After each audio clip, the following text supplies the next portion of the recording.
call to order the August 20th, 2026 Supplemental Retirement Plan Board of Trustees meeting. As everyone will notice, we have a number of new faces here.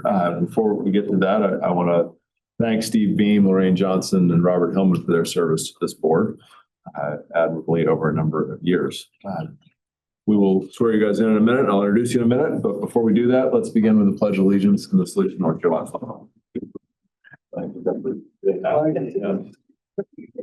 I pledge allegiance to the flag of the United States of America, to the republic for which it stands, one nation, under God, indivisible, with liberty and justice for all.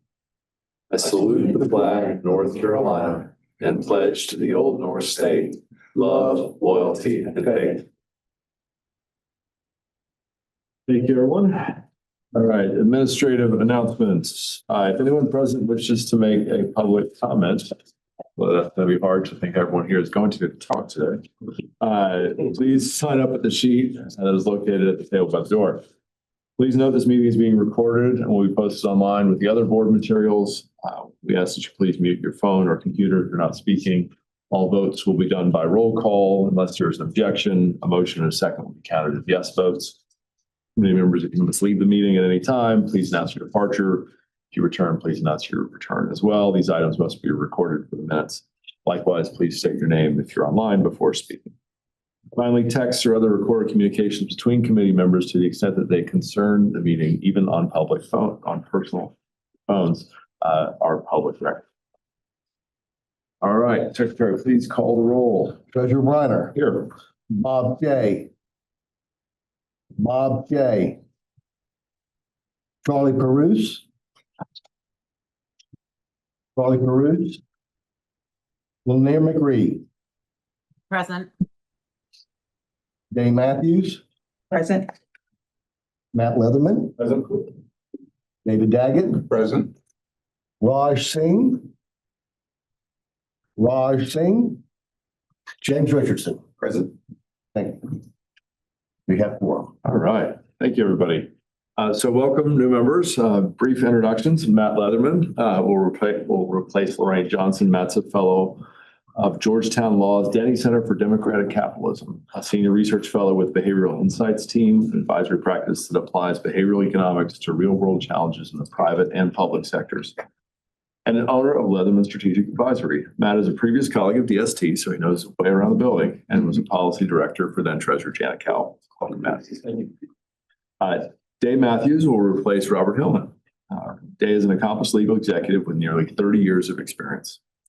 She's recognized for helping organizations navigate complex challenges through principled leadership, sound governance, and a collaborative approach. She has served in many leadership roles and a recipient of many awards. Welcome. David Daggett will replace Steve Beam. David is a managing partner with Daggett Schuler, attorneys at law, and founder and president of Safe Sober Prom Night, Inc. Not only is David a successful attorney, he is a serious triathlete, Ironman champion, has completed more than 225 triathlons. Is that number correct? It's higher than that. My goodness. Wow. Look forward to your contribution. Welcome again. Let's do the oaths and the swearing-ins and the photos. Let's start with Dave. Then we'll do it right over here.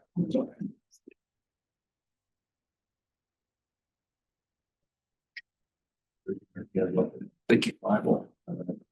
You, Dave Matthews, solemnly affirm that you will support and maintain the Constitution and the laws of the United States, the Constitution and laws of North Carolina, consistent therewith, that you will faithfully discharge the duties of your office as trustee of the Supplemental Retirement Plan.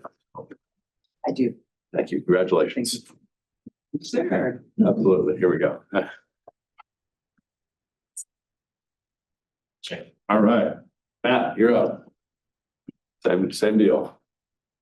You, Matt Leatherman, solemnly affirm that you will support and maintain the Constitution and laws of the United States, the Constitution and laws of North Carolina, not inconsistent therewith, and that you will faithfully discharge the duties of your office as trustee of the Supplemental Retirement Plan. So help you God. I do. Congratulations. Thank you. I appreciate it. You. All right. See if we can do this in memory this time. How about that? All right. Do you, David Daggett, solemnly affirm that you will support and maintain the Constitution and laws of the United States, the Constitution and laws of North Carolina, not inconsistent therewith, and that you will faithfully discharge your duties as a trustee of the supplemental retirement plans? So help you God. I do. Congratulations. Thank you. Welcome, everybody. Thank you.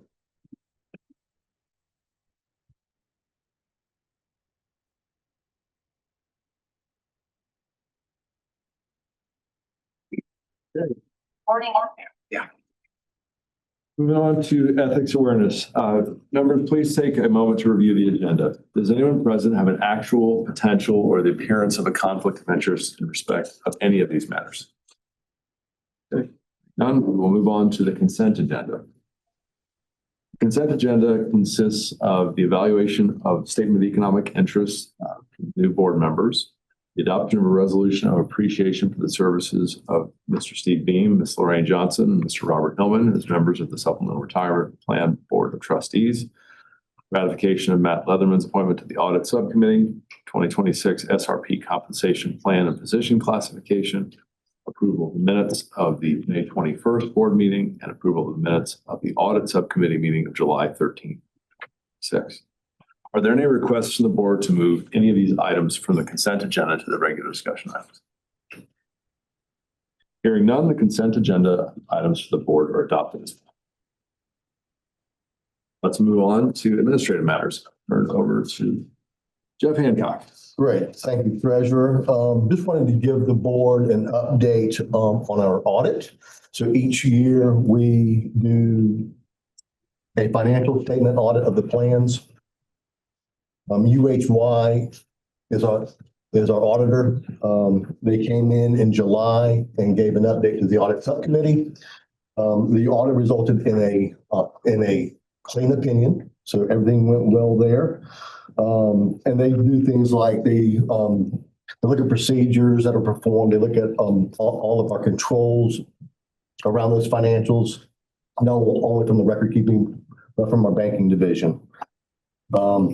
And as I might have mentioned to some of you during your orientation, we also take it upon ourselves to go out and audit 25 of our employers. We have over 1,100 employers that are part of these plans. And so as part of that, we always audit the top 10, and then we pick another 15 at random. And that's to kind of look at how they are staying in compliance with the plans. There were some findings from those 25, but all of those findings were not material, and they surrounded things like where someone might have included something in compensation that shouldn't have been, like a sign-on bonus or a travel allowance or things like that that we don't allow. And so we go back and we work with those that had a finding to make sure that they get that rectified and they're aware of what they should be doing. And so that's something that occurs every year. So again, overall, a really good audit. A lot of thanks to our partners in the banking division that really do a lot of that lifting around the financial statements. And so I'll kind of pause there, see if there's any questions regarding the audit. Okay. Next,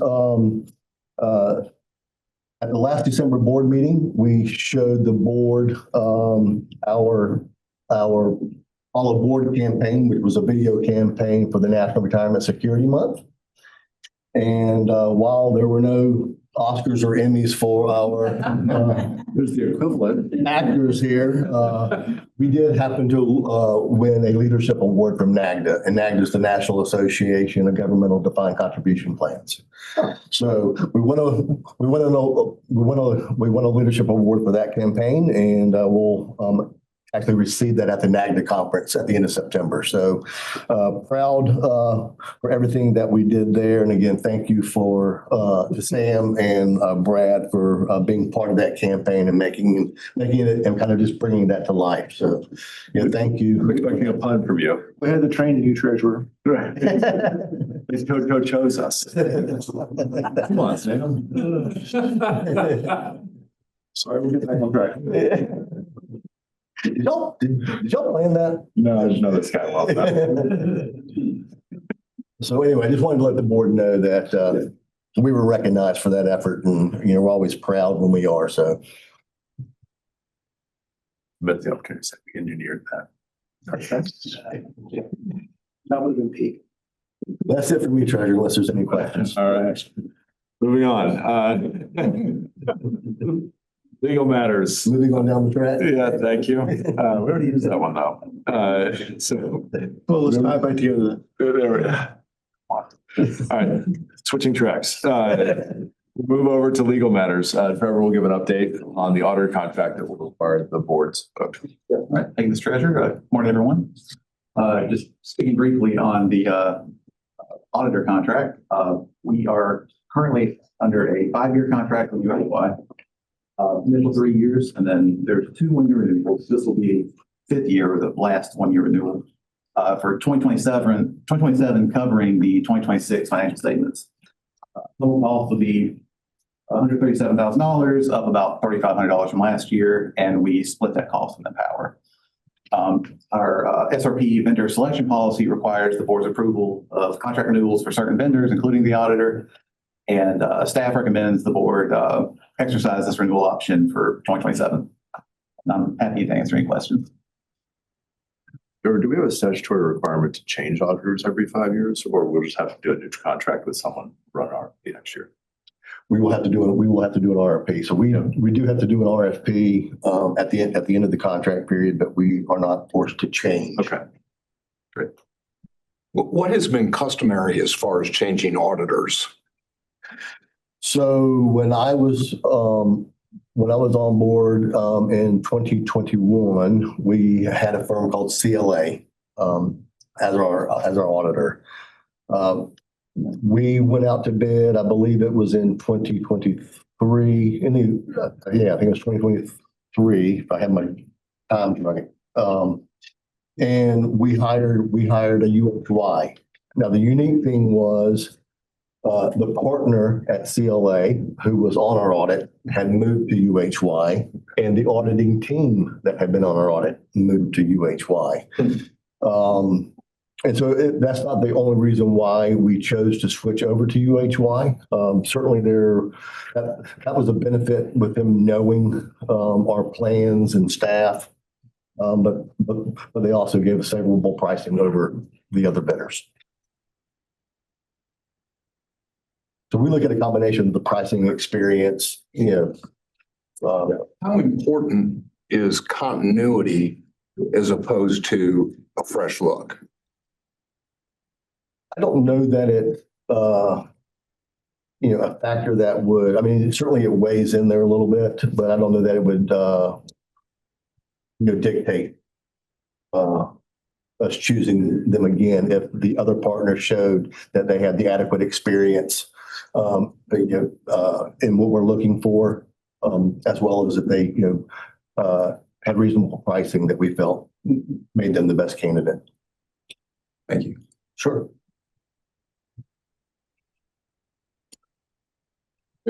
So we need a motion to act upon the recommendation and extend the UHY contract. So moved. Thank you. Is there a second? Second. Thank you.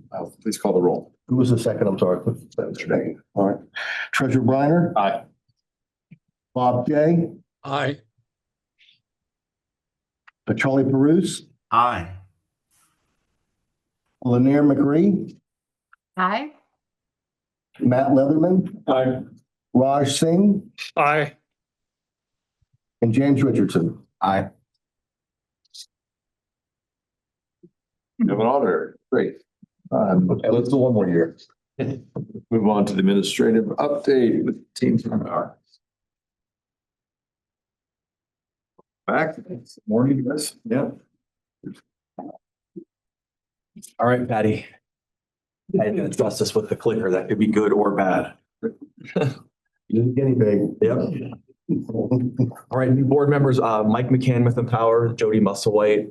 I'm responsible for the overall relationship as the relationship manager based in Columbus, Ohio. I've had the privilege to work on the plans for about 13 years. And then Jody, she leads the 18 dedicated reps we have across the state that provide all of the education to the participants and work very closely with all the employers throughout the state. And Jody, I mean, you spent literally your entire career almost Just about. working on these plans. Yeah, Yeah. 27 years. So, She started when she was 12. that's right. Thank you. All right. All right, see if I get the clicker going here. We're going to start on page 4 today. So I really think that the theme for the second quarter is one of strong asset recovery, and then also the success of putting in the new Goalmaker moderate glide path. So when we were here looking at the first quarter numbers, that month of March was pretty strong in terms of volatility and a pullback. And second quarter really we recovered that pullback in March and then some with where the quarter ends. So, since March, as you look at the numbers through 6/30, total assets in the plan up 9.6%, year over year up 14.3%. The average active employee deferral continues to trend upward. We're in the last, calendar year, that's gone from about $303 per month to we ended the second quarter just under $318 per month. And then with all of the changes in Goalmaker that went into effect on June 1st, during the quarter, we still added 1,344 folks to the Goalmaker program. And in the last calendar year, up about 10,500 folks in Goalmaker. So those are kind of the highlights that stood out to me, really looking at the numbers from first quarter to second quarter. If we move over to slide 5, 5 and 6 are new views that we built in probably about 4 or 5 years ago now that just try to graph out some of the key metrics that we always track. Really to me, starting at that first chart in the upper left-hand corner, contributions versus distributions, very consistent where, for a big mature plan, distributions are slightly always ahead of contributions. I do want to point out the slight uptick there where we had that at the end of March, the uptick. That's because we brought on City of Wilmington. So City of Wilmington had their 457 plan with Mission Square, about $75 million in assets. And that money all transitioned over into the NC 457 plan. And that counts as a new money in contribution when that posts. And that's why you see that little uptick there. So just wanted to make sure I explained that. I'll ask a question about that. How many municipalities and local government units are outside of this plan and another one? So we have about, Jody, 1,100 or so sub-plans throughout the state that have joined. We get a list every year of the ones that aren't, and we try to prioritize that list, and we average getting anywhere between typically 20 and 40 new sub-plans to join every year. But I have not looked at the total universe. The vast majority of them have a competitor plan Yeah. present. And the school systems being probably the number one place where we see competitive plans with 403Bs and other 457 providers. They don't have a lot of, it's kind of the wild, wild west out there.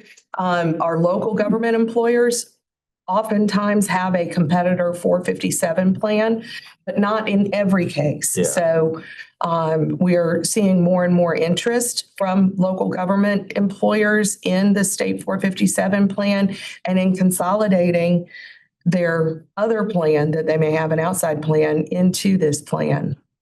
Yeah. We've got several of those mergers that we're working on now that are in the hopper. So Joe, can you speak to the largest municipalities that we're still hoping to join? yeah, we've The 3 or 4 largest ones that are not. that are not Not yet. The largest municipalities. that have not joined yet. City of Charlotte is one of them. We would love for City of Charlotte to adopt the state 457 plan. They have worked with other vendors, and I think we have interest from the HR departments at department at the City of Charlotte, but there's been no decision on that. Greensboro would be another one. that we would be very interested to see in the NC 457 family. And certainly, Well, the one I was going to mention that I think is inching closer to the goal line is Raleigh. the city of Raleigh. So Raleigh, we've had the 401k, they're part of the 401k plan, but they've always kept their 457 and then their 401a separate. But that is getting closer and closer to, I think, definitely going to happen here in the next 12 to 18 months. That'll be. You know, I wanted to say I was Raleigh. gonna say, someone ought to talk to the mayor. I think that's I think around 150. So that would be, I think, double the size of like what we just did with Wilmington. Thank you. And are there any municipalities or governmental units that you are losing? Wilmington came in, are there any Yeah. going out? So in the entire history that I've been on these plans over 13 years, we have never had one leave. There's been a couple of times over the years where they've inquired on the process if they've ever wanted to kind of remove themselves from the 457 or the 401k, but I don't think anyone's ever followed through with that. Very hard to compete with our cost structure. Yeah, no, I'm aware of that. Yeah. And I mean, there's the cost and the service, and We certainly had, that's quite a compliment. we have had occasions where there have been mergers, like to like a couple of ABC ABC boards would merge to a county board or something like that. So sometimes you've had a net loss of number of employers, but usually it's a result of two entities merging together. Thank you. My inference is normally the local controller, this is ours, that keeps it outside of this plan. Yeah. Mhm. We offer something that makes it simpler for them to administer it. And we offer something that's much more compliant. We're trying to do this without having full knowledge of the team or staff to do that. So it's really particularly great for the medium-sized municipalities because they don't have to have somebody with expertise to operate with us.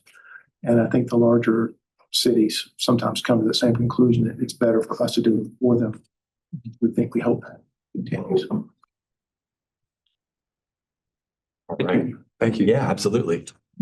Moving over to slide 6, consistent upward trajectory in terms of the total number of unique participants with the balance. Total enrollments were again off to a really strong year. We just met with Jeff and the team yesterday to go over our July results, so already into like the third quarter results. And I think that was our strongest month of the year so far. So a lot of great progress being made there on our enrollment work. Again, the goal maker, both in terms of the total folks in goal maker and then the new members adopting goal maker, remain consistent and strong. And then, probably one of the only signs that I think deserves monitoring, loans, number of new loans for the quarter was up 18% quarter over quarter. So that might signal some pressure at the margins. And I think it's just something to monitor about maybe some of the participants starting to feel a little bit of stress there. On slide, God, I keep forgetting my clicker here. On slide 7, really in terms of some of our goals, we're ahead of target. And then we're off and running in terms of new employers, either adding the 401k, 457. One of the other things that we work with employers on is to also see if they want to adopt what we call the auto escalation feature. So participants that are on percentage-based deferrals, if they elect that, then their contributions automatically increase every year. And then a lot of the tremendous work that Jody and her team does working with sub-employers is the employer contribution program. So we've got approximately like 550 or so employers that make some type of employer contribution to the program. And that's something that we're always talking to folks about doing well, because when we look at the data of sub-plans that either do an employer contribution or don't, the active participation rate goes through the moon once you see some plan that's one of those in place. And then also, of course, helps with employee retention as well. Can I ask you just a quick question on the lovely percentage numbers, which are good, right? Going from 56 to 66. The 66.5%. How has that changed over time? You know, everything is sort of relative. Yep. So yeah, so that's our retirement readiness. So once a year, to take a step back, once a year we get all of the data from the DB system in terms of like what people's projected DB benefit is, and then we then look at and any information folks have provided to us in terms of outside assets. And then we also look at our their 457 and 401k balance. And then we try to project, are they on track to meet their retirement goals? And what we base that on is the industry threshold of replacing 80% of your current salary. And then project that forward over a retirement. So that 56.57, that's everyone across the state, whether you've adopted the supplemental plans or not. So that could be just people that are in the pension system. And then the 66.56 for people that also have a 401k or 457 being deemed as retirement ready, that's been pretty stable over probably the past, I'd say 5 or 6 years. We've been kind of in that mid 60s range. Is there room for improvement? Is there a target we would like to get to? 75? I mean, personally, I think that anything above 60 is really strong. When you think about the tremendous benefit of what the pension offers, plus so everyone gets Social Security in this state. If you're someone that then gets into these plans and contributes a meaningful amount, it's not difficult at all to get to that 80% threshold. I think that the biggest thing, and we've talked with Jeff about this a lot, the biggest thing that kind of not skews the scoring, but just things that we need to be aware of is that every year when someone's salary change goes into effect, it then resets what that 80% number is. And then the pension benefit that is provided over, it takes I think 4 years to catch up with that. So in years that we see that nice raises are given out, someone's score will drop, but they haven't changed anything. They're still contributing, so it's just, you kind of have to look at things with an eye of granularity. So like as part of the report that we produce for that, like we'll show specific examples of someone that got like a $5,000 raise and nothing really changed, but it just kind of resets what that score is. So, but I think it's a really good measurement in terms of just overall plan health. That's kind of what the point of that exercise is. Yeah. Thank you. Thank you for bringing up the salary issue, because that's something that's important to understand, because the numbers will move a lot. Yeah. When salaries go up and go up. Yeah. And they haven't moved a lot in the last few years because salaries haven't gone up tremendously on the state side. The local side they have. And we'll just one amendment. There are still a few municipalities out there that are not in Social Security. They do not participate in federal Social Security program. And so that's another job of our division. We work with them to try to help them come into it when they express an interest and when they desire to. We have an obligation to try to help them understand that it's important. Can I ask another question on, I'm particularly interested in participation, because from an overarching view, looking forward 20, 30 years for the people in North Carolina, it seems like the participation is very, very important. On your graph, the line looks very, very positive. That's on number. Do you have percentage of employees participating, and what would that line look like? Yeah. So we have, and maybe I missed that. Yeah, it's on page 5. yeah, Patty, my clicker stopped working. Oh, there we go. There we go. Participation. Yeah. So the active participation rates that on that graph on the lower left-hand side of page 5, and currently we're at 34.8. So we get a feed a couple of times a year from the state on the total universe of folks that are eligible to participate in the plans. And again, I think that this kind of goes into the conversation that from the first question asked about what do we see with all the other sub plans that in the state, and especially like when we've broken this number down, you've got like the state system that only really offers the 401k and the 457. You've got the local that typically in the 457, we're side by side with maybe one or two other vendors. And then you've got the educational system where we're typically 5, 10, 12 different vendors. So in the education space, we're only at about 9 or 10%. It's a lot more difficult to get people to enroll in the state system. On the local side, it depends if there's an employer contribution or not. That really dictates. But then the state system, you're typically running around, I think, 50, 55%. I think the last time I looked at the numbers. So, but in total, across the entire state, we're at 35%. So again, dating myself, I've been on the plans now working on this plan since 2013. The first report that I did, we were at 27%. So it's been a long slog to get to where we are now. And then when you see kind of like those changes over, because like the total number of unique participants continues to rise, Yes. even with the strong outflows for being a mature plan. But that's because the denominator is also growing on the bottom side for the universe of total eligibles across the entire state. Thank you. Yeah. You anticipated my next two questions. And I appreciate it. I have a question as well.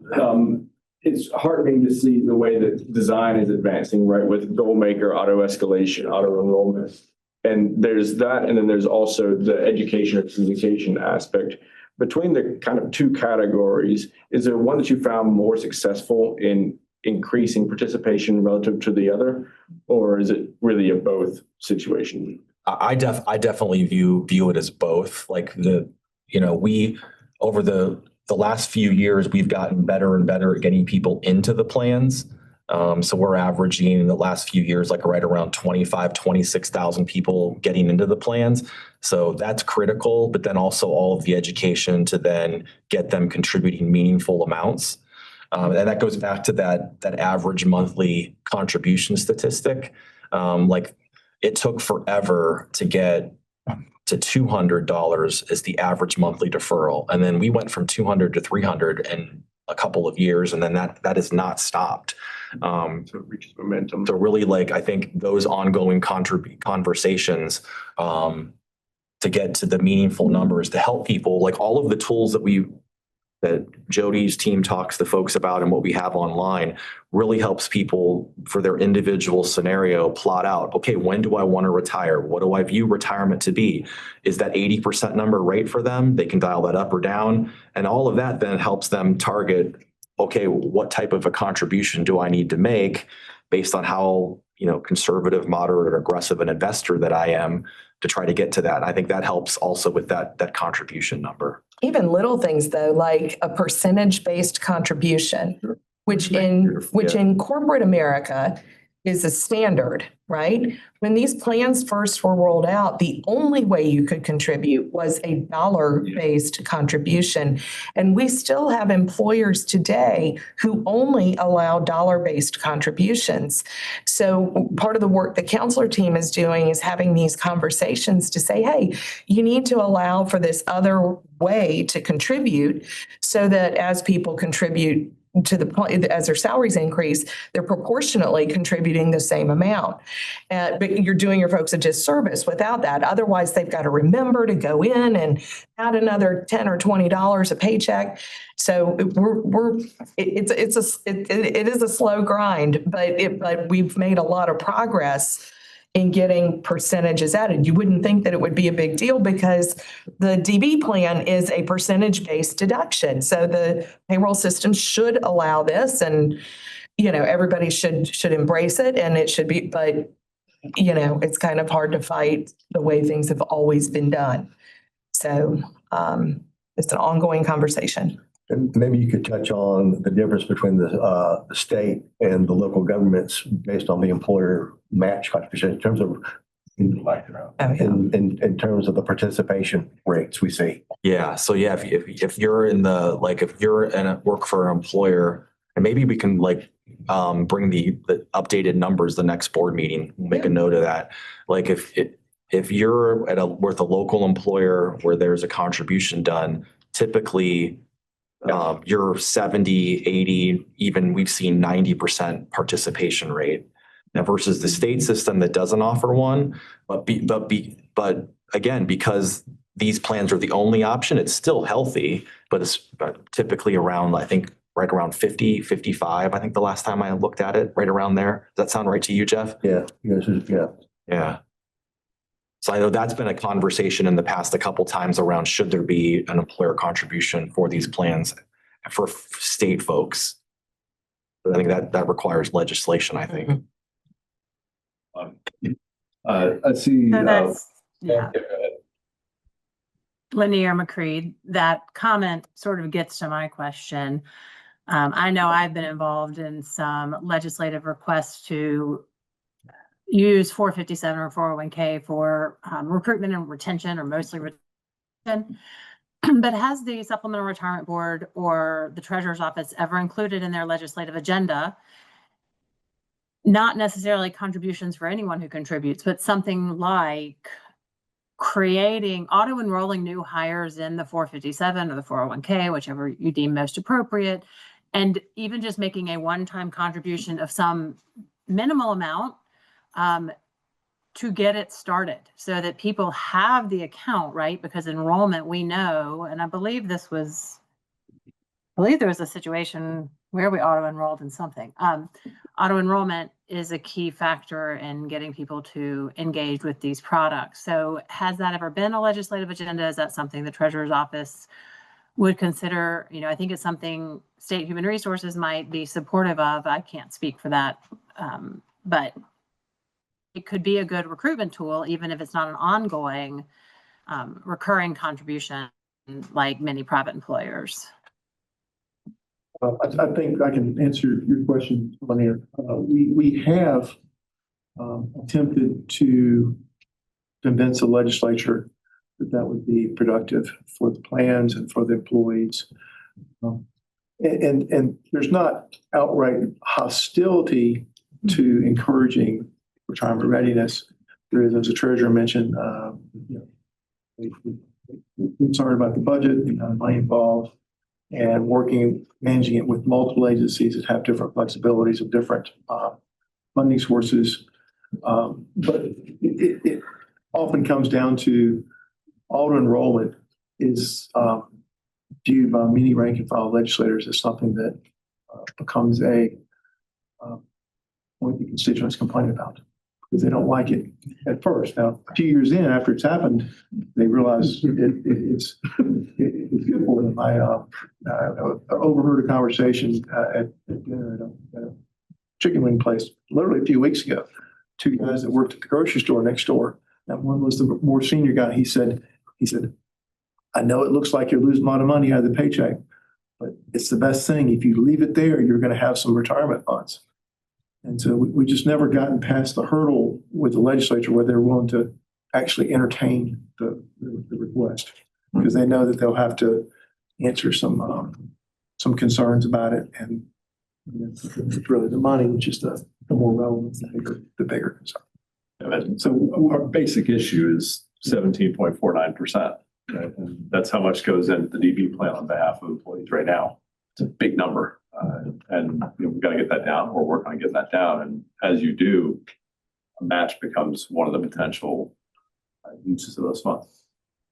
Certainly, I would, Linear McCree again, I was not proposing a recurring contribution. And I guess I have a question of, if you auto-enroll someone, does that mean they have to contribute every month? Or can someone be auto-enrolled, meaning they had an account opened with a small contribution perhaps from the employer, but they're not contributing? I don't know if auto-enrollment requires monthly contributions from the employee.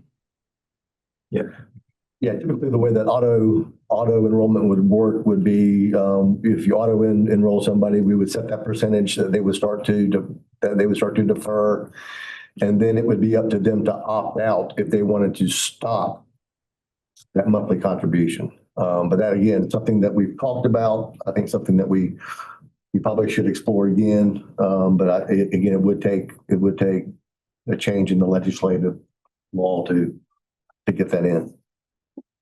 Yeah, the only thing I would add is that if you, with an auto enrollment program, you would have tremendous flexibility at where you set that starting point. And then most employers tie that to a contribution accelerator program where it then grows over time and you can set then the upper limit where you want it capped at. And then participants can, of course, change that at any time that they want after they're auto enrolled. And then as part of an auto enrollment program, you also give a period of time where they can opt out if they don't want to be auto enrolled.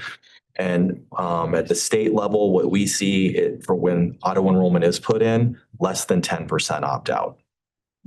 That's typically where the trend line always goes.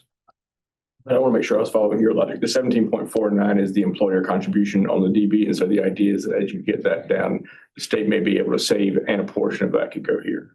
And certainly could. All right, slide 19. So this is the new viewpoint that we've built with the new Goalmaker program that went into effect June 1st. So this just shows across all of the 14 vintages where the assets currently reside, and then the total participants in each vintage. And then this also still includes the North Carolina Inflation Responsive Fund, which, technically as of June 1st was removed from the new Goalmaker models.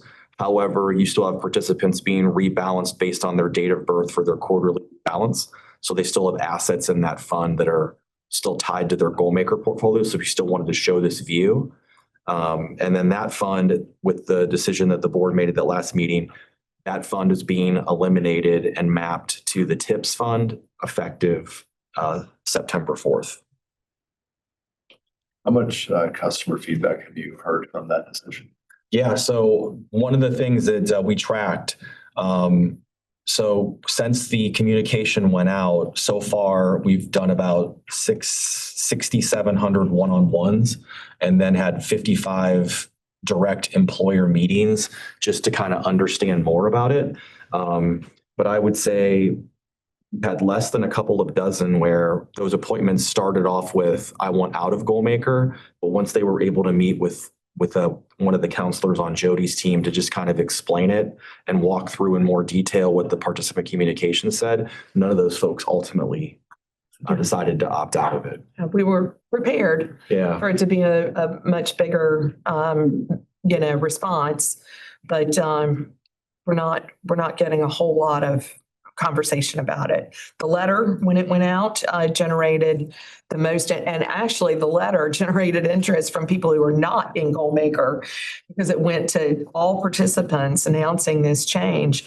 And so that generated a lot of activity from folks who said, I didn't think I was in Goalmaker. And it gave us an opportunity to say, well, you're not, but here's what it is and what your options are. So we actually might end up with more folks in Goalmaker after all these, when we get done with the rebalancing, which should be here at the end of the month, right? Early September. Or into September? Early September. Okay. We may actually end up with more people in Goalmaker as a result. So we're watching. We did get a couple of grumpy letters in the office of people who didn't like change. Sure. But relative to the overall response, seems that there's been a major pushback.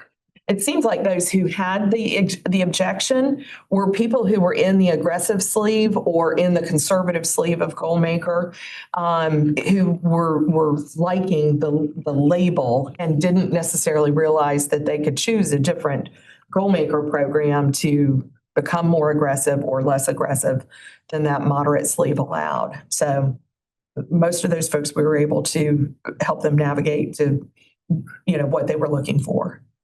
In terms of feedback, did do you have any kind of a measured response to just to the notice that we sent out about the IRF fund being removed? Was there any? We've had some question about it. Yes, but not a big wave of interest in that. But we have received a few questions about it, like what was the rationale behind it? And it's wonderful that everything is so transparent. It's out there on the supplemental site. And so we're able to go to that document and say, here's the reason why, and here's when it was presented, and here's the background, and leave it at that. All right. I want to hit just really quickly. Slide 31 is a view that we put together to just track, when people separate from service, what are they doing in terms of distributions, and especially focusing on rollover outs, and then focusing on where those monies are going. Pretty consistent trend there in terms of the total percentage of assets at risk that end up staying in the plan. And then also, if folks are rolling out, where are those assets going? For the second quarter, 46% of all rollovers, Fidelity, Edward Jones, Schwab, or Pershing. That's pretty consistent quarter over quarter. Do we do any sort of exit surveys of employees who are leaving to find out the grounds for which they are? Yeah, we've done that. We've done that a couple times over the years. Yeah. It's pretty consistently. I think the last survey that we did, the consistent themes to me were I wanted someone to tell me what to do with my money.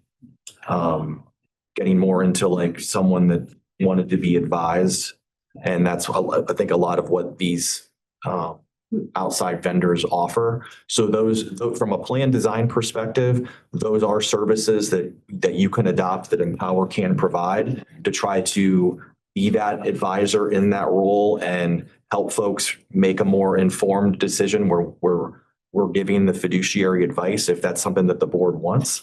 So we'd be more than happy at the right time if that's something that the board would want to consider to discuss in more detail.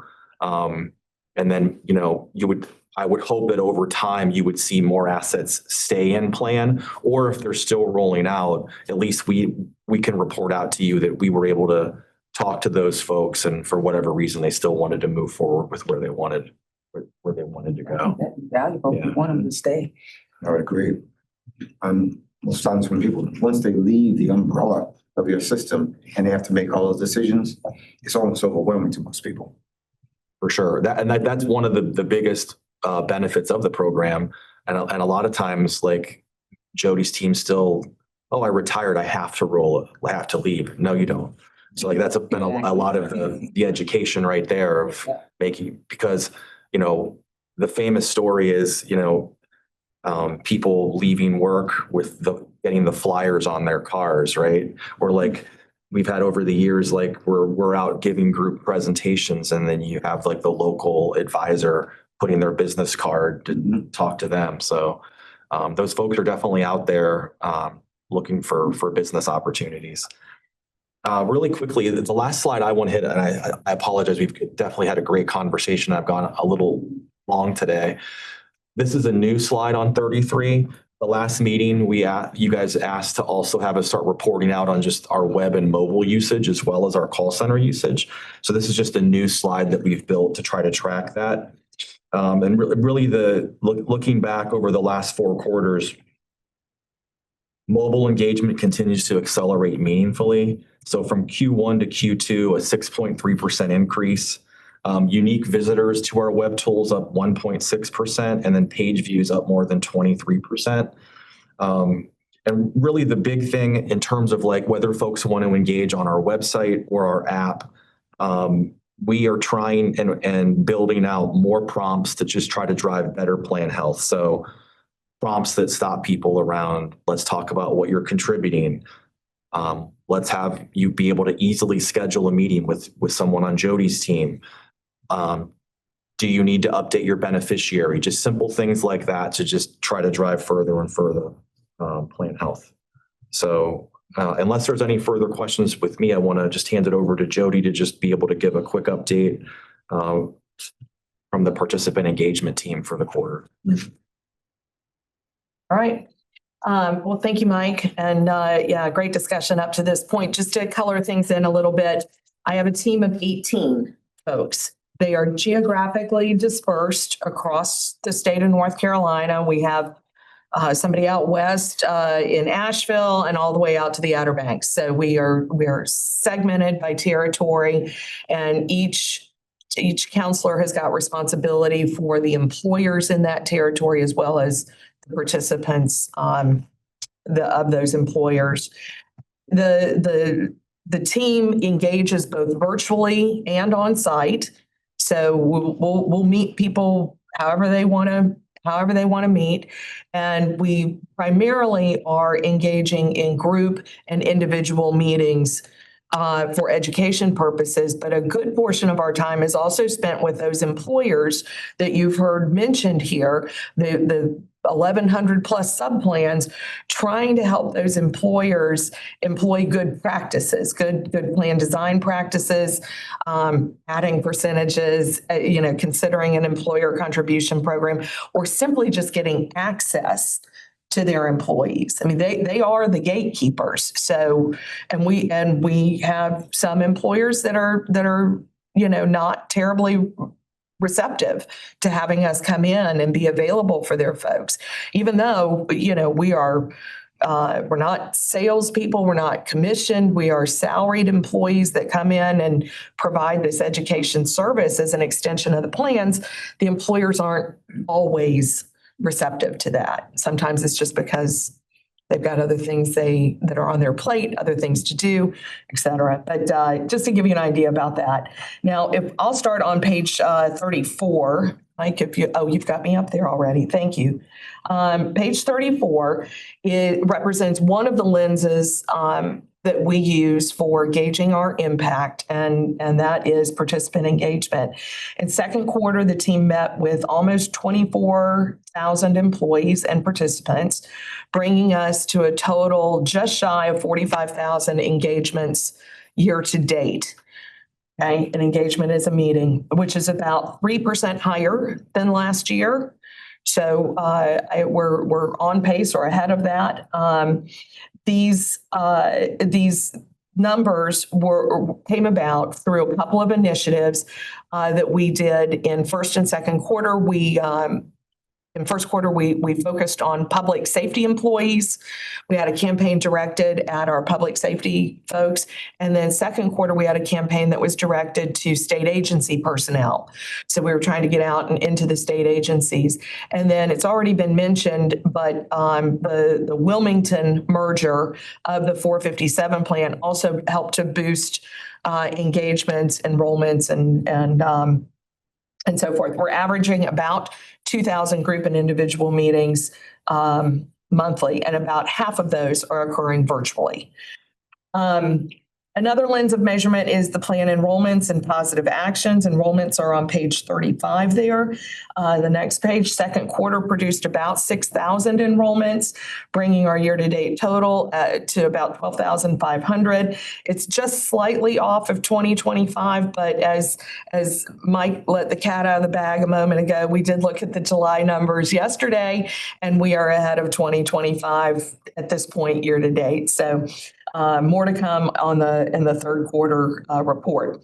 We also had, back on pages 14 and 16, you don't need to go there with the clicker, but 14 and 16 detail the number of participation rate increases. So how many increases are coming in is something that we also watch. And we're well ahead of last year on that, about 10% ahead of last year, and we're at about 18,500 on that. These are all driven by, as we alluded to earlier, the conversation with employers around plan enhancements. Plan enhancements are the adoption of a plan. So an employer like Charlotte might decide to add the 457 plan or the 401k plan. Employer contribution programs, either starting one or enhancing an existing one. The auto increase feature that we discussed, and the addition of percentage-based contributions. So on pages 36 and 37, you'll see the list of employers that have already implemented changes in 2026. We actually have got 68 enhancements that are in total for the year that are in the works or, happening in July and August and what have you. So this is a list of about 20 different items here. There's much more to come that you'll see in third quarter and fourth quarter as those get implemented. The nice thing to know about all of these enhancements is the number of employees that are impacted by them. And that, with the ones that you see on the list, that's 2,000 public employees who will have a better retirement trajectory because of the changes that their employer has made to the benefit. And then lastly, I would be remiss if I didn't acknowledge today the retirement of one of our most tenured members on the team, and the person who has been kind of a fixture at DST, and that is Margaret Hendershot. She could not be with us today. I had hoped she'd be here with us, but I wanted to just call out for the board the service that she's had. She spent 15 years with the plans, and back before the pandemic, she was actually embedded at the DST offices. She had an office here. You may remember that, but she would see walk-in folks here and all of that. Anyhow, she has been part of the backbone of our team for those 15 years. She has influenced thousands of employees' retirement paths and helped make retirement plans better here in the Raleigh area for state and local government employees. And we are sad to see her go, but we are so excited as a team for her achievement. And this is exciting for us. This is what we coach all these folks to do every day, all day. And one of our own is getting to do it, here towards the end of September. And I will say she's got an incredible work ethic. She gave me her notice of retirement about 2 months ago. She gave me a long runway to work with. And she said, now, Jody, I'm going to do it, but I want to leave you in very good condition. So I'm going to leave. My last day will be the day after the DST benefit fair. So it was very important to her that she be here for the DST employees for that benefit fair on October 1st. And then on October 2nd, she will turn in her laptop and hang it up. And it just speaks volumes to the type of person that she is. So thank you for the moment to indulge my appreciation for Margaret. But I'm happy to address any questions you might have, and certainly welcome any comments from you, Mike, if you want to add anything to that. Good. Thank you so much for your time. Appreciate it. All right. Thank you. Okay. We'll move over to President Cal.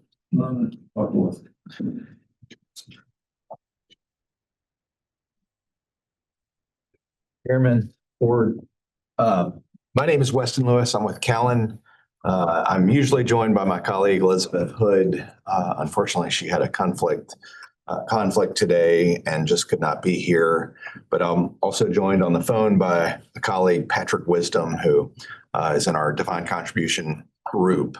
And he'll go over some of the findings of our most recent annual fee evaluation. But just a little bit about Callan and who we are.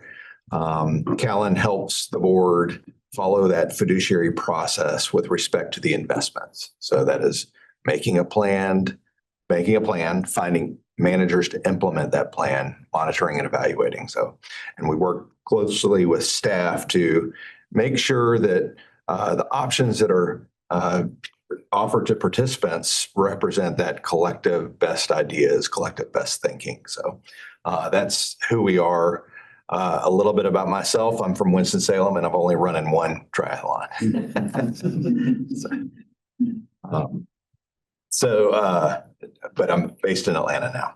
So with that, I'm going to jump into the performance. And as we normally do, we'll just go over some of the things in the marketplace and the economic and market environment that affected performance. And then we'll go through the performance of the broad options and then talk about some of the individual managers. And we'll try to do this at a reasonable pace here, just given, some of the other things that we have on the agenda. So, but certainly feel free to stop me and ask questions along the way. So first, we'll talk a little bit about the equity markets. I think broadly, what a great time it is to be an equity investor. If I had to maybe rephrase that a little bit, what a great time to be a passive equity investor. And we'll talk a little bit about that. But if you think where we were as of the end of the first quarter, a lot of fears about this conflict in Iran. What is it going to mean for markets? What is it going to mean for energy prices and economies that really depend on imported oil from that portion of the world and other things to be imported. So like equity markets have done over the past several years, it completely shrugged off all those worries and rebounded stronger than you ever would have imagined it. So if you look at the performance, we'll maybe start at that blue, the bottom darker blue there, the Russell 2000, those are your small cap stocks, up 21.5% just for the quarter. That's not an annualized number, that is just for the quarter. So same stocks, just repriced at 21.5% higher. And then as you kind of move up to the top, that Russell 1000 or the S&P 500 representing broad, large and to some degree mid-cap stocks, up 15% for the quarter. So very strong quarter. A lot of this was driven by technology names. So technology up about 32% here for the quarter, best performing sector. And then worst performing, naturally, energy, just given that, prices very volatile for oil and whatnot. So some of the things that maybe are underlying and under the hood of the market is that we've talked for the last several years about the Magnificent Seven, gains being driven by 7 key stocks. And really what we're seeing is a little bit more dispersion. And you see that from the small outperforming the large, the equal weight outperforming the equal weight S&P 500, outperforming the capitalization weighted S&P 500. And so we are starting to see some dispersion. That said, a lot of the gains, and we'll see this especially as we go to international, a lot of the gains concentrated by a few players in the space. So, and then some of the other sub themes are value outperforming growth. If you look over the last year, you see value, the Russell 1000 value 27%, about 9.5% better than the Russell 1000 growth, and then small outperforming large. So this is a bit of a reversal from a long-term trend. Outside the U.S., same, great time to be a non-U.S. investor. This, active management has not been as difficult, but that said, it has certainly gotten more difficult here over the last couple of quarters as a result of some of those same concentration themes. I'll start here with MSCI emerging markets, up 24%. So this was the clear winner.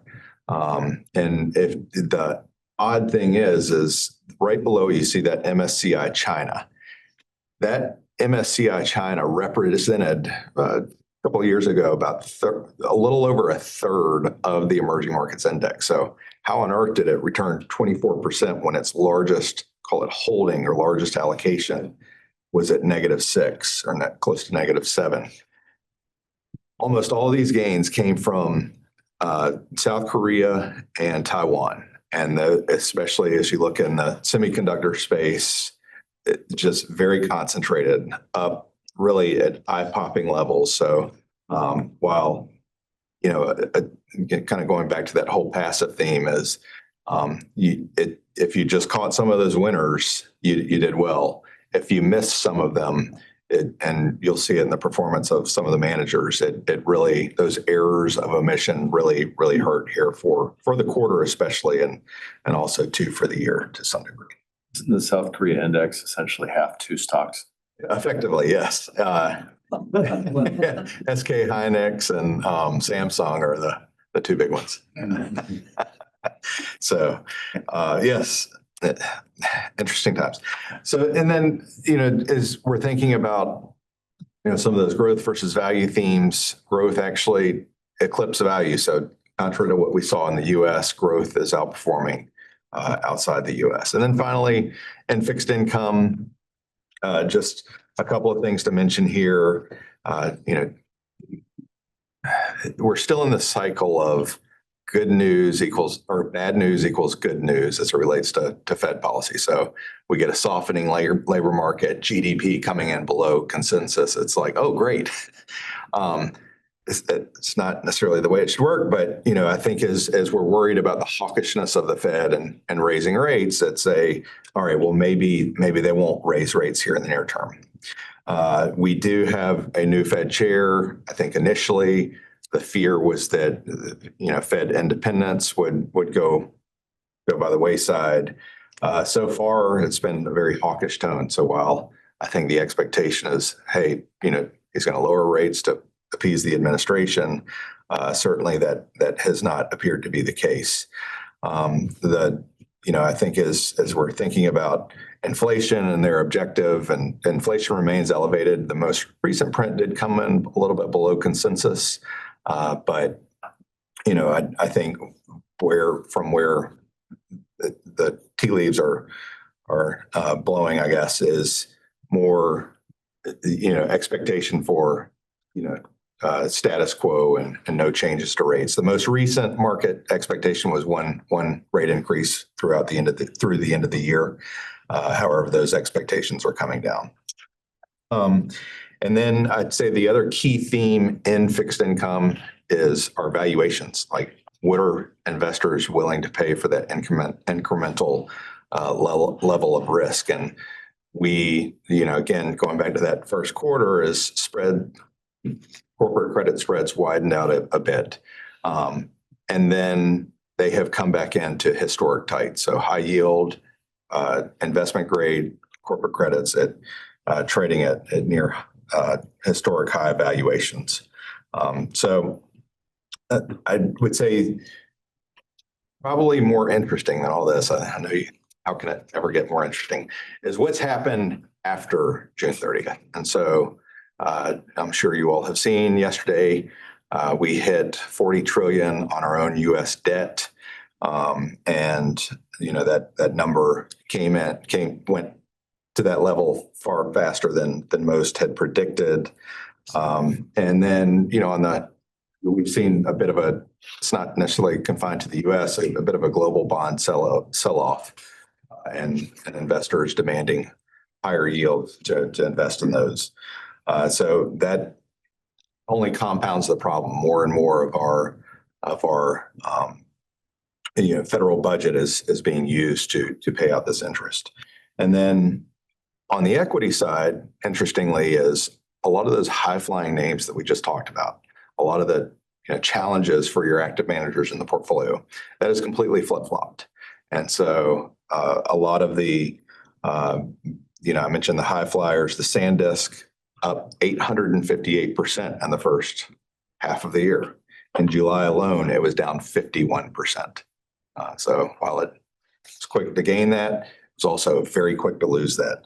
Bloom, another market darling here in that small mid cap index, up 248% in the first half of the year, down 45% in the month of July alone.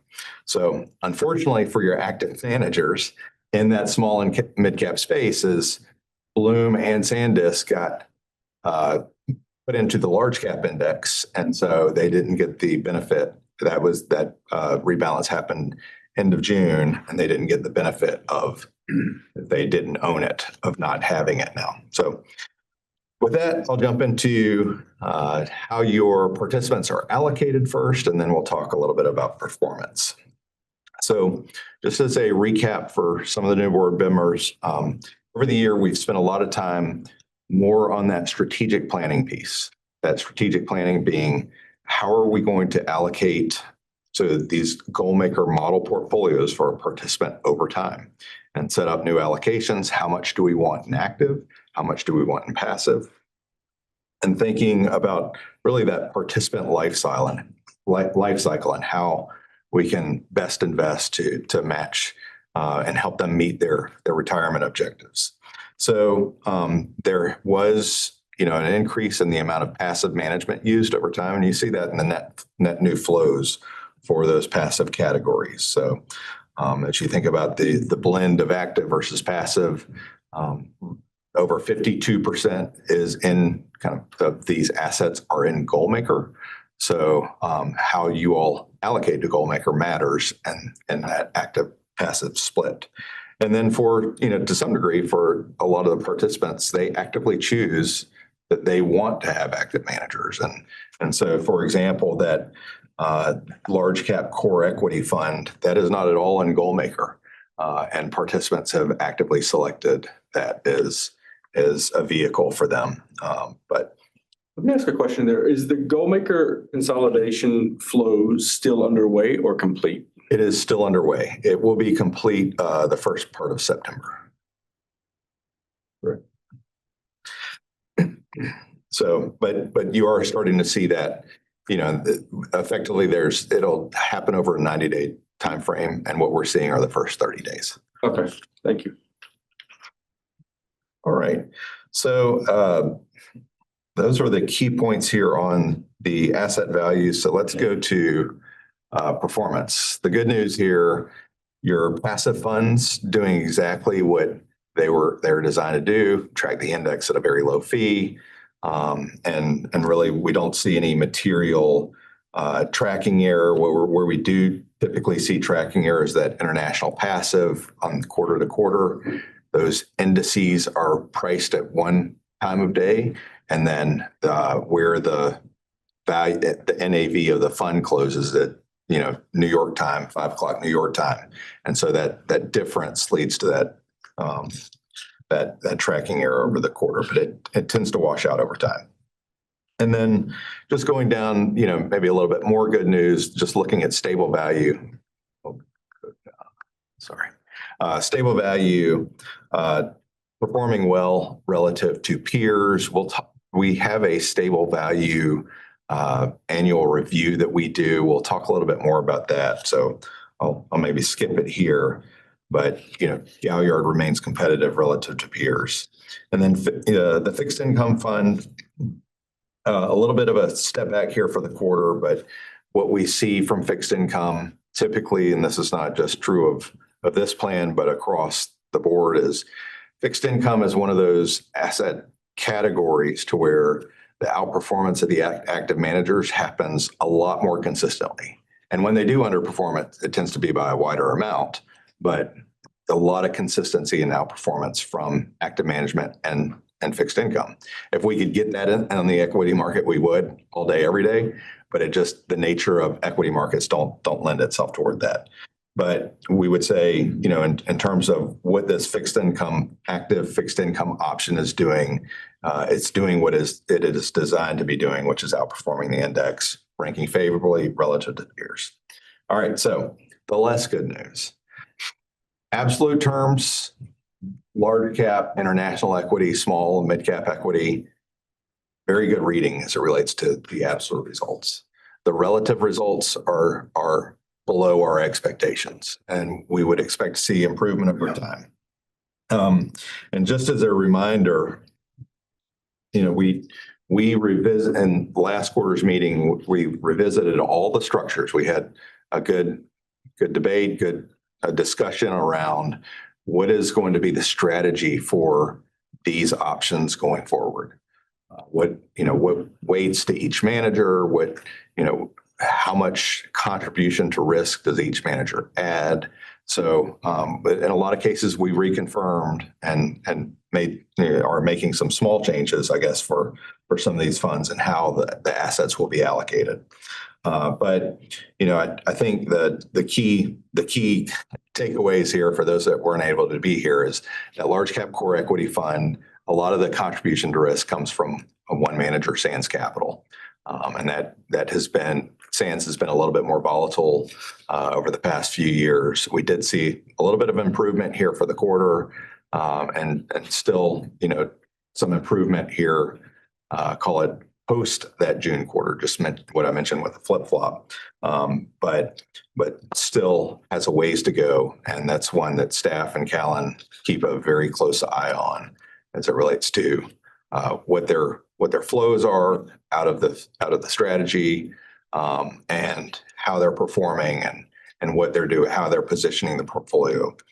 And then for the International Equity Fund, maybe this is one where the structure was most recently revisited, and there weren't really any key changes that you all needed to be made, that you all needed to make.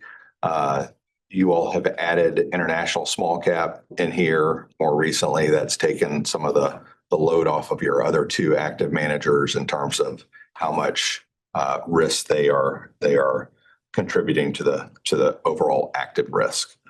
And then in the small mid cap equity fund, this has probably been one of the more frustrating ones. We're actually working closely with staff to revisit one of the managers in the structure, and we're expecting to bring a recommendation back to the board here in the December timeframe. So going through the process of just evaluating what else is out there in the marketplace for the manager on the small and mid cap growth side. So those are the big high level discussions. I'll jump to just some of the underlying managers, and I'm just going to highlight I mentioned Sands Capital. For the quarter, they're 22.4% return. So very stellar quarter for Sands, outperforming that index return of 16.74. This is a net of fee return, just for those that are new, but then ranking in the 8th percentile. So that is good momentum, what we want to see.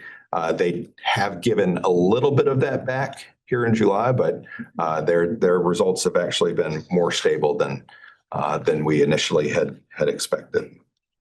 I can go through some of the others because there were some, but hitting with broad brushes here. Hotchkiss and Wiley is more of a function of what they did not own versus what they did own, underweight to that IT space, and you see that in that kind of that challenge return here for the quarter. They've had an exceptional I want to say they're about 4% ahead of the index here through where we are kind of to date. Just strong July and August so far, but so volatile results.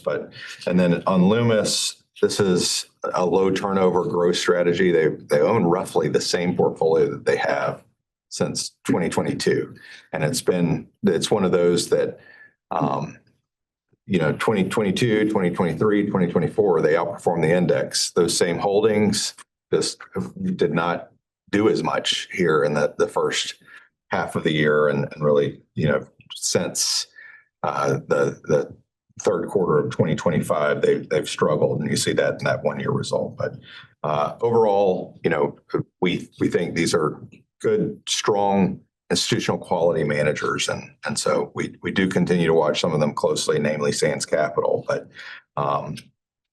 we do think they do represent, as I mentioned earlier, that collective best thinking for the options plan. You said the large cap is not part of Goalmaker. No. Okay. Do you happen to know the duration of the typical participant that chooses to invest in that way? I do not. We do. So in our structure reviews, we do evaluate how participants allocate. So off the top of my head, I don't know, but we evaluate who holds this as their sole holding, how many have some sort of mix of assets. So we could come back potentially with that. If it's of help to others, but I find it interesting, but it's not a huge priority. Sure. So just jumping to international, again, this is one where the results have been a bit behind the index. A lot of the more near-term challenges have come from Bailey Gifford, your small cap, or sorry, your non-US growth manager. A lot of their challenges come from being a little bit more, they like technology, but they like technology in the software as a service space, and that has really been hurt a bit. Better results here for the quarter, but still the expectation is that they will improve over time. And then I would just say finally, and let's see here, I'll do this as Brown Capital. This is the one that has been on watch. So you have two managers formally on your watch list. That's Sands, as we mentioned, that Brown Advisory. Results here, just given their more defensive posturing, in line with a bit in line with expectations here in the near term. They have improved pretty remarkably since that, June 30th timeframe. But again, as we mentioned, we're reevaluating this one and whether or not it fits in the structure. So, and just help you navigate a bit around this report. One of the things that we put a lot of time and effort into is this watch list, if you will, or this scorecard. And so this is brought forward from our research team just to go through, not just, we spend a lot of time on performance, but it's really the people, the process, philosophy that drives that performance. So we try to give a more holistic view as to what do we think about the people, the process, the philosophy, what have been some changes to the strategies themselves that would give us some concern. So just something that, if you have 5 minutes to read the report, I would go to these pages first. But there were no material changes from the last quarter. So with that, I'm going to maybe jump to the next item on the agenda, which is the stable value review. And this one is, I don't want to go too much into the weeds here just because the board heard from Galliard last quarter, and they remain a top, tier one idea for Callan. We have a high degree of conviction in their stable value approach, and we like what they do. So there have been really no changes throughout over the year. And they, very consistent, stable team, very consistent process, consistent philosophy. I will hit on a couple of the pages here just to go through and give you all a just high level what does Galliard do. So stable value is one of those categories offered in DC plans where people either tolerate it or they just don't like it. So the ongoing debate is, do we offer stable value? Do we offer money market? And so stable value brings a lot of complexity to the plan. It's not as simple as money market, but over time, and we'll see this later, it has offered a slight yield advantage to money market funds.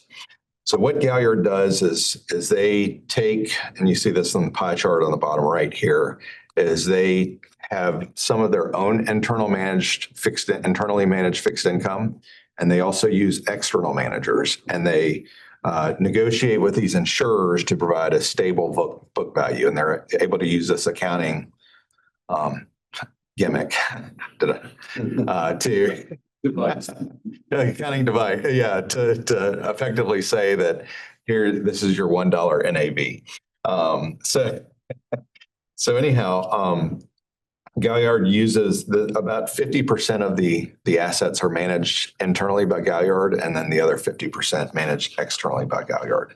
The key things about what you want to evaluate with stable value provider is, do they have a credible, do they have, good process for evaluating, their external managers, as well as a good process for managing those assets internally.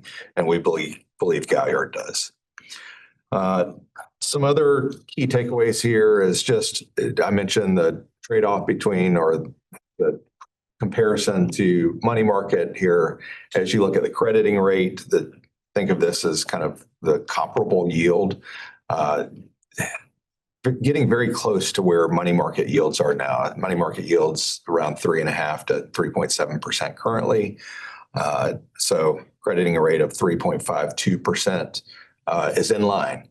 Given the complexity that I mentioned earlier, we would expect for stable value to offer that yield advantage. So still not, to where we want it to be, but trending in the right direction. One of the things that, and this is quite an eye chart, but one of the things that Galliard, does is, in that annual review, is they show you the returns versus the index. Here we show returns versus both an index as well as the peer group. One of the subtle differences that you might or might not notice is, well, I thought I saw them in the top decile. What we were comparing them to on a net of fees basis was our collective trust peer group. Here we're looking at separate account peer groups. And so for investors your size, separate accounts tends to be the more apt peer group comparison. So again, they rank above that median stable value manager for the longer term time frame. So in lines with expectations and what we would want to see from your stable value provider. The two key metrics for stable value: what is the crediting rate? So what is being returned to participants? What is the market to book? Is it close to par? That market to book tends to be a predictor of what future crediting rate will be. So as we look at that crediting rate, again, as I mentioned, the stable value that accounting device allows that crediting rate to be more stable than what you see in money market yields. And I would say the broad takeaway here for Galliard is that crediting rate has remained above that median. That little white line in there is the median crediting rate, and Galliard has eclipsed that over most timeframes. And then also on the market to book, ranking, in a lot of cases in that top decile of market to book. So, that stable portfolio has certainly helped them.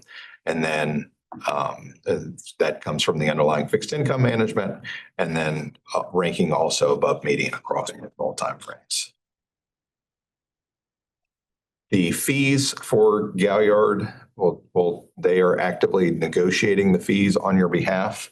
So as you look at that total fee, 25 basis points, that includes everything: the insurance wrap fees, the sub-advisory fees that they pay to the third-party managers, as well as their own management fee. So just also looking versus a peer group, here you want to be in the lowest. That wrap fee, very competitive relative to peers. And then also the sub-advisor fees. Not everyone pays those. Some of the stable value funds are 100% managed by their own firm. But sub-advisor fees remain as well. And then finally here, this is, as I mentioned, stable value has historically had an advantage over money market yields. And you see that this yellow or golden line being where yields, or where rolling 1 year returns have been for money market funds relative to blue line, which is your stable value separate account, or separate accounts more broadly. And you see that blue line well above where money market has been. We saw those strong increases in federal funds rate and resulting money market yields here in 2022. And money market has had an advantage over stable value, but we do see that trending in the right direction to where stable value is catching up. Any questions on stable value review before we jump to our very last item on the agenda? Thank you. Right. So I'm I'm going to introduce Patrick Wisdom. He is with our defined contribution team and did a lot of the heavy lifting here for this annual review of where your fees are. Patrick, you want to take it away? Yep. Thank you, Weston, and nice to be with everyone this morning. So I'll walk through the results of our annual fee review, where we looked at both benchmarking plan administrative and investment fees. So just to give a little bit of background on the process that we take, on the plan administration side, we compared the supplemental retirement plans fees to a database that we maintain on our clients' defined contribution fees. So we work with over 200 different defined contribution clients. That includes 13 of the 50 state defined contribution plans. And in addition to that, we work with a number of municipalities and other public organizations. So when we're comparing the supplemental retirement plans administrative fees, we're only benchmarking them against other public plans, given some of the unique aspects of public plans when it comes to pricing. On the investment management side, the way that we benchmark the fees is to compare the expense ratio for each of your funds to a relevant peer group. And we select peer groups to be as apples to apples as possible. So we compare index or passively managed funds to other index funds. And we also compare across similar vehicles so that separate accounts are compared to separate accounts and CITs to CITs. So with that background information, I'll dive into the administrative fee review, which should be on page 5.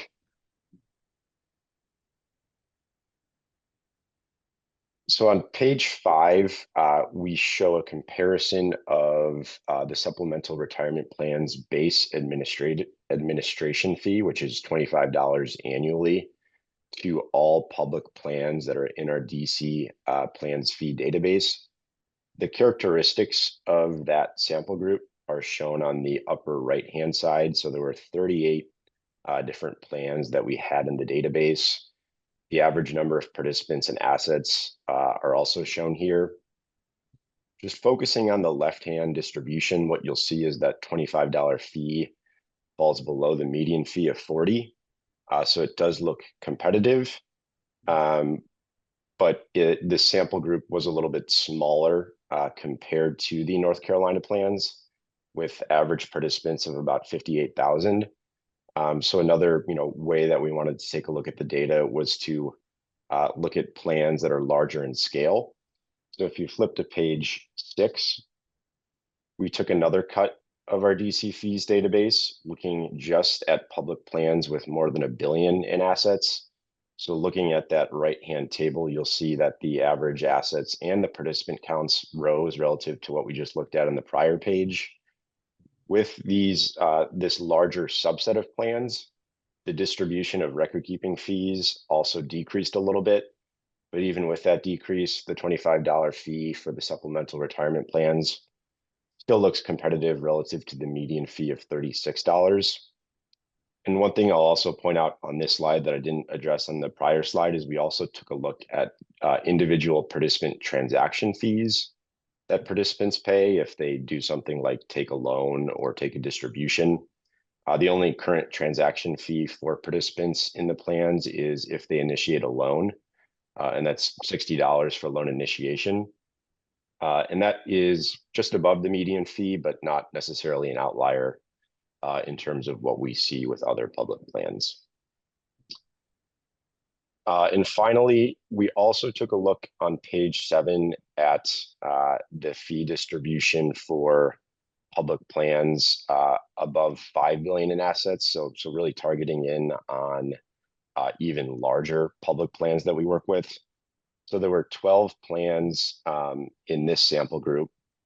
The average participants were about 150,000, about 12 billion in assets. The median fee for record keeping was $28. So again, the $25 fee was below this amount. A couple of caveats that we wanted to call out here is that of those 12 plans included in this group, 9 offered a managed account service. All else equal, offering a managed account service will typically result in a lower record keeping fee. And given that the North Carolina plans don't have a managed account service, it's good to see that the $25, fee, it looks even more competitive, given that factor. In addition, the 18 full-time education reps are built into the fee. And not all of the other public plans that we work with or that are in this database have the same level of servicing from an education or counseling standpoint. So, factoring that into the picture as well, I think provides another meaningful piece of context that shows that that $25 fee is competitive, not just relative to other public plans, but other public plans of large scale, similar to the supplemental retirement plans.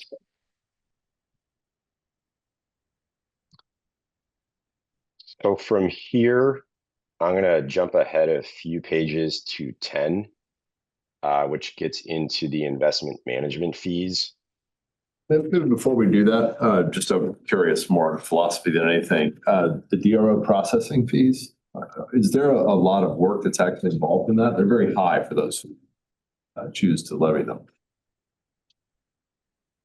Yeah, so it does typically require more work than some of the other transaction fees to verify things both on the individual's end as well as the spousal end. So it does typically come with a higher transaction fee than you see with other distributions or initiating a loan or things like that. There tends to be some level of legal review, Right. That needs to be done on the documents that are provided. We're choosing to subsidize that. Right. Implicitly. Mhm. Why?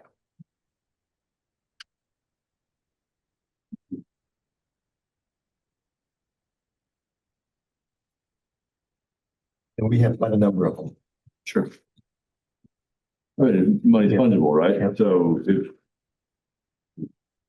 levy fee on a lot of legal work, which isn't necessarily beneficial to the plan, we can lower fees elsewhere. Think about.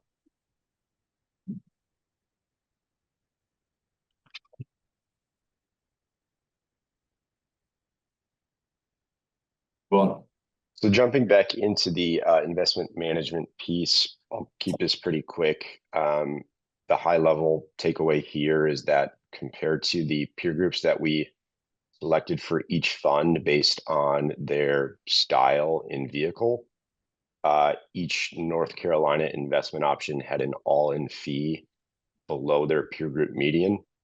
So a good observation and signal that investment management fees are competitive.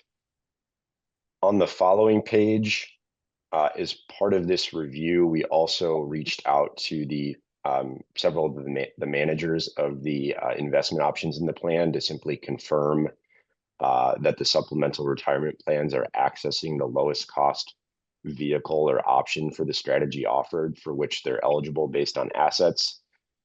And what we heard was that based on current assets, the supplemental retirement plans are currently using the most cost-effective option available.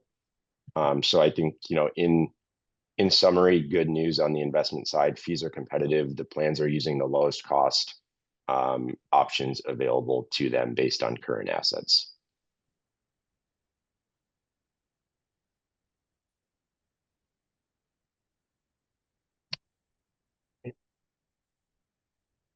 Any other questions on the fee review here? All right. Well, thank you all. thank you. Appreciate it. All right, Sam, over to you for a legislative update. A very brief legislative update. All right. So it was a very successful legislative session for the department as a whole. We received some additional flexibility from the legislature around IT procurement and around personnel flexibility for the retirement systems division. And there were a lot of very technical changes on the retirement side that we won't go into. One of the notable less technical ones. For years, we have offered a death benefit policy. That's essentially it's a 10 grand policy. It functions like a burial policy for It's an on pension deduction. But when someone dies owing the state money or owing us money, we have been recapturing that, even though it's taken out of the participant's pension and something they paid for after retirement from their funds. It's not something that's the legislature gave us permission to stop taking those death benefits. Because we did have a number of families every year who didn't have the ability to bury their loved one. That was their plan. Use that fund for that. So that was a very positive piece that we were able to do. Positive, what does it amount to? Hmm? What does that amount to? Oh, the collections, it would have been, it's a 10 grand benefit. We probably would take the entire thing from 3 or 4 people a month. And so it's not big loss to the state to not collect those, but it's a much larger outsized impact to the family. Sure, sure. And we were required to do that under general state statutes that require collection of overpayments. Yeah. And we still take the lottery winnings, and we still take tax refunds, but we don't take I didn't have a baseline in my brain, so. Now, there were a number of changes to all of the boards of trustees at DST, as well as many other boards across state government. Those were not, to clarify, those were not a request of our agency to make those changes, including to this board. That was a request of the legislature. We did have input or we were invited to provide technical input so that those changes were simpler to administer. So this board will go from 9 members to 7, and the appointing authorities will shift from the governor toward the treasurer and the legislature. But the input we gave and that was received by the legislature was that no one who's in an expired term would lose their seat in that transition. So we were able to get a smooth transition for people and to continue. So for a time period, we think it's likely that this board will have 8 or 9 members longer than the statute would have otherwise allowed, simply because we didn't want to force a transition into in the way that could have been required by the legislature. So that is the story on that. I'm happy to answer questions on any of the legislative update or other things you may have heard that.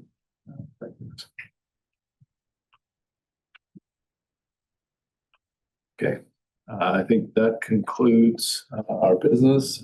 Public comment, no one has signed up, which brings us to board comment. If anyone has anything you haven't said yet, we'd like to speak now for hold your peace.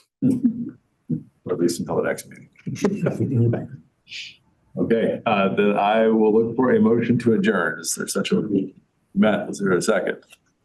Second. Thank you, James. We're gonna do this by voice. All those in favor, say aye. Aye. Anyone opposed? Thank goodness. All right, we are adjourned. Appreciate everyone's work.